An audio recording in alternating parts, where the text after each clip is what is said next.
What's up, guys? Welcome to the Speedify Window. I'm here live with Alex. Would you guys like to introduce yourself? Sure. I'm Alex. I'm a co-founder of Connectify, the makers of Speedify.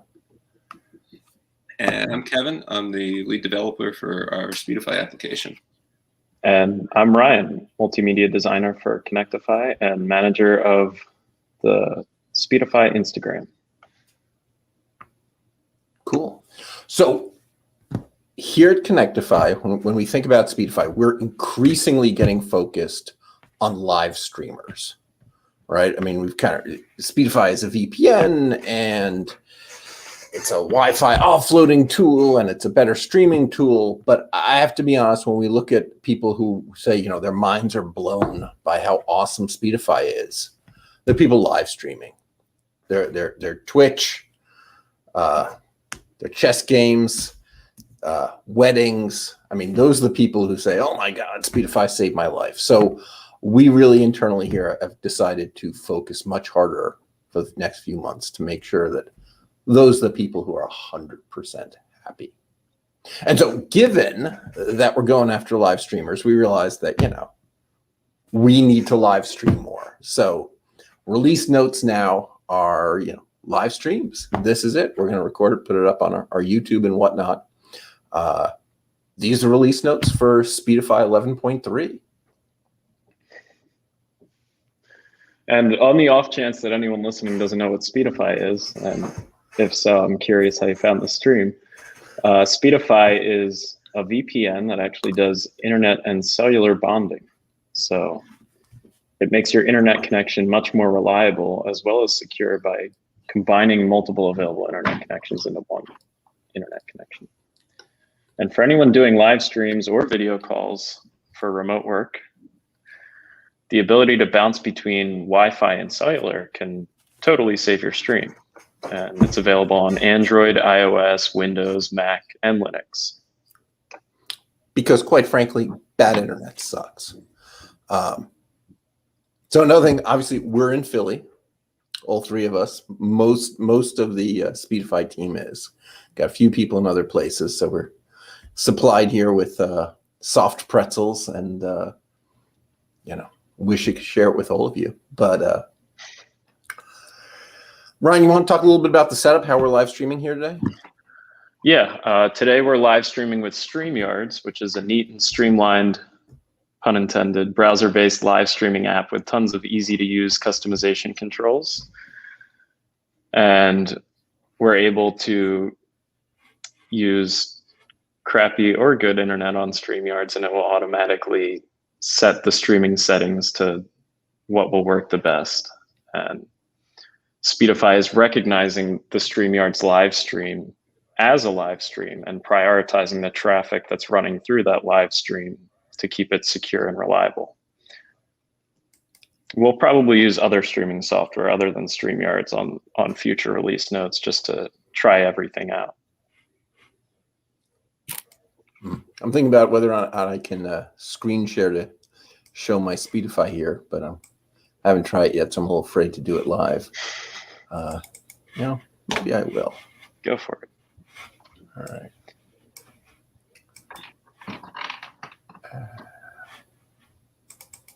So what happens here? So share screen. All right.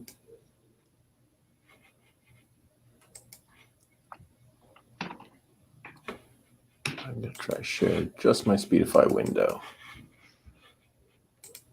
No, they move around. There we go. What's up? There you go. So I am on Ethernet and Wi-Fi.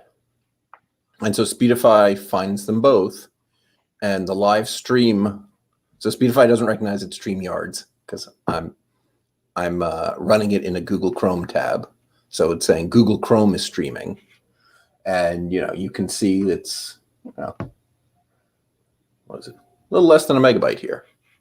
And Speedify actually is splitting it between the Ethernet and the Wi-Fi. They're both working fine. And it knows they're both low-cost connections. So, you know, everything's totally cool. Actually, just for giggles, Why don't I unplug the Ethernet? There we go. And yeah, you see, saved by connection failover. And hopefully I'm still here, right? You guys still see me, hear me? I can hear you. Yeah. All right. So it's a little abuse. So that is my super quick demo I hadn't planned to give here. So Kevin, should you start talking about what's actually new in Speedify 11.3? Yeah, let's jump into doing the release notes here. So as Alex mentioned, we're really focused more on streaming. And so one of those parts is detecting different streaming applications and services. So recently in this release, we improved our detection of Twitch. We had noticed that we previously had some Twitch detection, but we noticed that the Twitch changed around some of the host names they're using, and we weren't always detecting it reliably. So we've revamped that a little bit, added some new domain names that we're detecting, and improved the detection code a little bit. So we should pick up Twitch a little bit better with this 11.3 release. We'd also, a couple of releases ago, added in a pop-up that would let you know, you saw in Alex's quick demo just there, how we saved the stream when the internet got unplugged, the internet dropped out on the one connection. We'd added a pop-up at the end of a call that would let you know that Speedify had saved your stream. And some people liked that, they thought it was helpful, and some people saw problems with it or didn't like it, they thought it was too annoying. So we added a setting that you can go in and toggle and turn that off so you won't get those pop-ups or notifications anymore if you don't like them. On the iOS side, we added some new products that you can purchase. So we now have a family plan. So this allows you to share Speedify with up to 5 members of your family. So you get 5 accounts, and it's only about 1.5 times the price of a normal account. So this works with the Apple family. And that's using the Apple family sharing, Yep. right? So on our website, we also sell family plans that are different, where you invite people through my.speedify.com. But this is the magical Apple, everyone in your Apple iCloud family just gets Speedify once you buy this product. That's pretty slick if you're on iOS. Right? Yeah, definitely.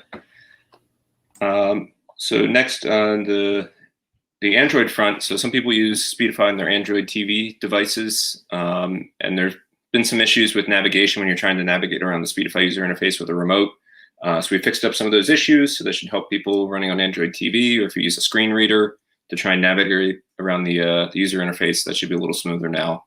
We made some improvements there. Another usability improvement, anybody using the Mac app out of the Mac App Store, we have the Speedify shows up as a little notification bubble up at the top near where the Wi-Fi is. Historically, we'd had Speedify as a window that you could drag around, and we got lots of complaints. People didn't like that. They thought it should be something that lived up near the notification area. So we changed that, and so now it's Speedify's little bubble that shows up, and you can click, and the window pops down from the notification area.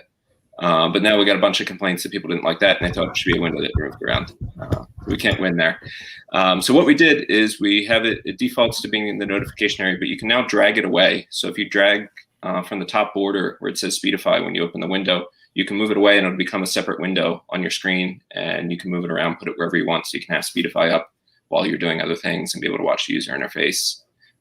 Or you can leave it up in the notification area if you don't want to see it. So now hopefully we get the best of both worlds there.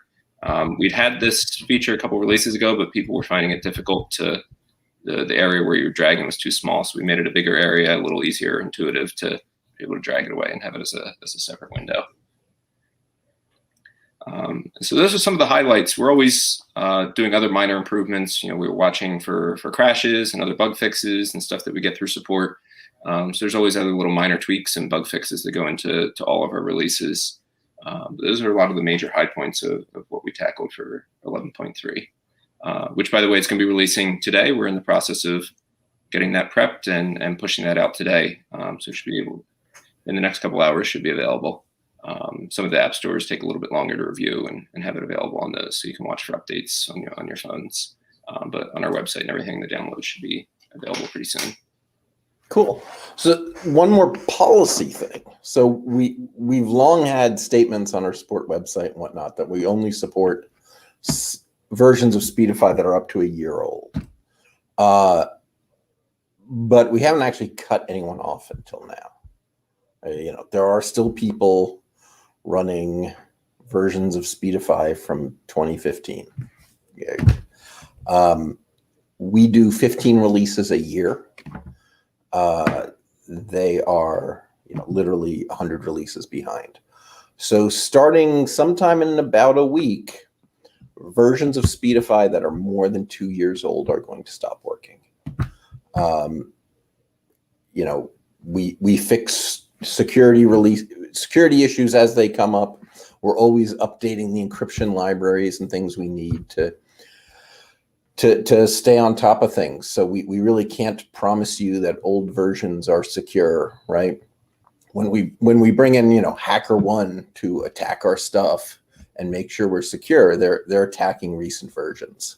So we really, in order to keep our promises to you guys, we have to make old versions stop working.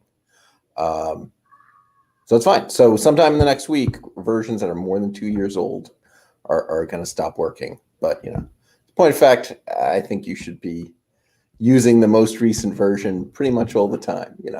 If you're a little nervous, makes sense to stay a month behind, but not more than that. We're fixing stuff all the time, and we want to keep you guys safe. That's really what I had to say. Yeah. Anything else, Kevin? Nothing else from my end. Are there any questions we want to tackle? Oh, look at that. We're getting comments. Holy cow. All right, Ryan, you want to, I don't know, MC this or something? Well, Fabrizio said, I wish you guys created a hardware Speedify, whereas you can add 2 WAN connections. I can only dream for now. Do you want to address that, Alex? So when we founded this company, Brian, Bana, Scott, before this, we ran a company called Nomadio, and we built the electronics and software that went in most of the robots that the U.S. Department of Defense used in the Iraq War. And there just came a day where we all came in and said, we don't want to do this anymore. And we went around the table on why we didn't want to do this anymore. We all had different reasons. And one of the people said she didn't want to manufacture hardware ever again. And she was willing to keep working with us because she thought we were smart guys who did great things, but she had manufactured 50,000 radios and she was never going to manufacture anything ever again. So we promised her that at the new company, we would never manufacture anything again. So now we're stuck, right? It's a constitutional issue here. We have Speedify now ported to Linux. You can put it on a Raspberry Pi, right? I mean, it's very easy now to put together your own hardware solution. And we're looking for partners, kind of talking to some of the router manufacturers. I can't tell you anything's that close to happening. I would like to see Speedify on hardware, but we're not going to make it. So we're putting out the software, any kind of, either ARM or x86 hardware running a Debian Linux. You can put together a hardware device, and lots of people have. And I hope to get you guys a better, more packaged solution at some point, but it won't be made by us. Sorry, long answer. Any plans for a Windows Store version? That's another question. So in the past, the Windows Store terms made it impossible to do anything we're doing now. We violated their rules in 20 different ways. I'm reading the new stuff about Windows 11, and it sounds like, you can do whatever you want if it's not malicious. You can have native code. You can, interact with the firewall. So yes, I think we may make it into the Windows Store as soon as Windows 11 is launched. I think it'll start making sense for us to be in the Windows Store.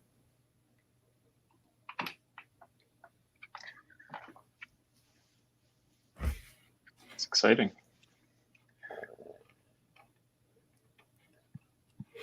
You know, I see Kenny does not like our idea to focus on streamers. We're not cutting anyone off, Kenny. And I think the truth is, as we obsess over making sure that every stream gets through, other people are just going to discover that, you know, less jitter, less latency, more reliable connections, the things we do for those people are likely to end out just benefiting everyone. And I don't know that anyone's actually going to suffer from this connection. I think you're just got to find that Speedify becomes a faster and faster VPN if that's how you use it. I don't think we're going to hurt anybody.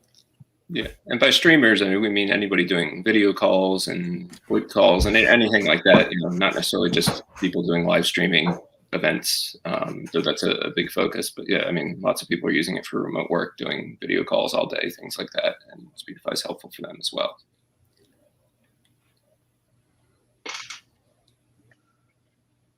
All right. All right. Chris Carson, we're pumped too. Speaking of professional streamers who use our stuff.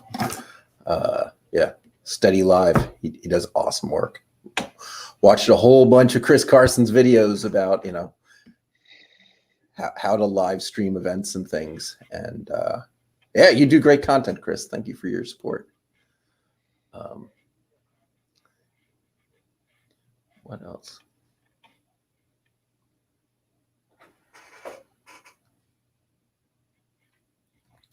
All right, so Mike is talking about how he has seen a drop in speed. Obviously, one thing to do is to, you know, contact support, you know, send logs, you know, from the menu, you can do generate logs, send us logs, and you know, Kevin will look at them.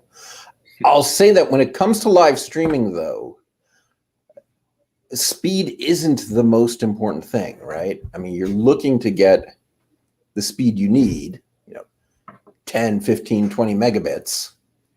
And then you need that reliably no matter what happens. If one connection goes to hell, you want it to switch to the other. You know, if the jitter gets worse, you want it to go redundant to keep the latency down. So we're currently designing, and it'll show up in one of the next couple of releases, what we're currently calling the pre-flight test, where we'll actually, instead of the current speed test in the app pushes as much data as it can to tell you what your speed is. This one will try to push basically 1080p video, or you can tell it, I want to do 4K, I only need 720p. And it'll push that and optimize things and tell you whether or not this internet's actually good enough for the kind of streaming you're planning to do.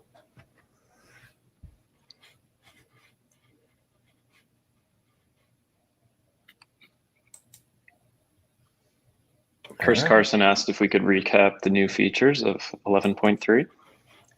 Yeah, want to run through them one more time? Quickly run through, and yeah, we'll have a blog post up that'll list all these features as well that you can check afterwards. But yeah, just quickly recap. So we improved detection for Twitch for our streaming mode, being able to pick up the Twitch streams. We now have an option that you can turn off the streaming post call notification where it pops up and lets you know that Speedify helped save your stream. You can turn that off if you want the notification to pop up. We now have the Apple family sharing products for iOS. So a new family product on iOS devices. You can, if you have an Apple kind of family account, you can share Speedify with the rest of your family. It's much cheaper than buying a bunch of individual licenses. We improved the keyboard and remote navigation for Android TV or for screen readers. And for Mac, we improved the tearaway. So you can now you can drag the Speedify window away from the notification area and have it as a separate window you can move around your screen. So anywhere up on the top kind of Speedify header bar, when you open the window, you can drag that and move it around the screen to be a separate window. So yeah, those are the highlights again of what we covered for 11.3, along with some other crash fixes and minor bug fixes and things like that we do in every release. Nice. All right. Any other questions here? All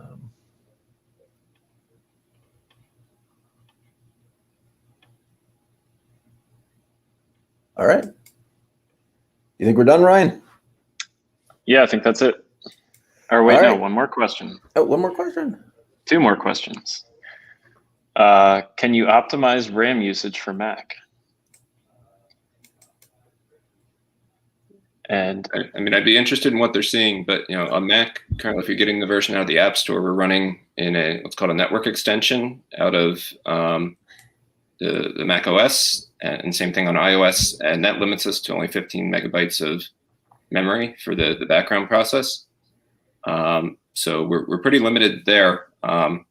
If you're seeing high usage, maybe it's coming from the UI side or something.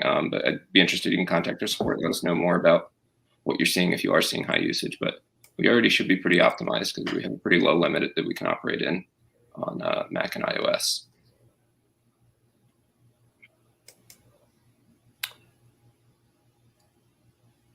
And then any plans to add servers in Southeast Asia? Those guys aren't here. We can look into that for you. My immediate answer, but you have this as part of your question, is Singapore. A little tricky, some of these places hosting. Obviously, we need a place that's very reliable and has a lot of cheap bandwidth because our users use a ton of bandwidth. So we can look into it. I don't know off the top of my hand what the hosting options in Vietnam. But I would say in the past when we've looked at some of these areas, what we run into is either a server's available, but it's not powerful enough for our needs, or the internet's not as good as they advertise. So sometimes we run into servers where it's either oversold or very pricey, or we're not able to get a good consistent performance out of it to offer to the users. So it's just not worth it in some of those areas for us. But yeah, it's changing all the time, and our server team can look more into that.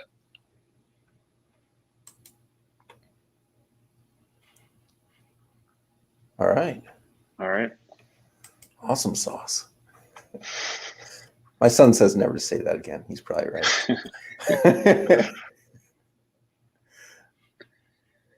Yeah. All right. I feel your pain, Indy Blue, about internet not being reliable. But yeah, we have to have reliable on our hosting side in order to help you on that last mile.